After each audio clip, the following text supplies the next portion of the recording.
উড়িষ্যায় যখন বন্যা হলো তখন কি ভয়াবহ অবস্থা। সেনাবাহিনী কোনোভাবেই সেখানে ঢুকতে পারছে না।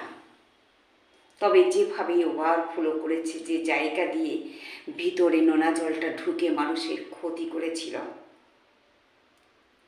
সেখানে দুধের শিশুগুলোকে মায়ের কোলে মেরেছে, সেও তো ওই রুদ্র, তাই নয় কি?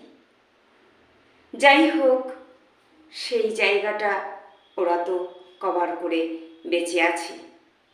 হাজার হাজার মানুষ সেখানে মরেছে, সেনাবাহিনী পৌঁছতে পারেনি। তাই আজ বলি, হে রুদ্র, তুমি সবাইকে ধ্বংস করো না, তুমি শান্তি বজায় রাখো।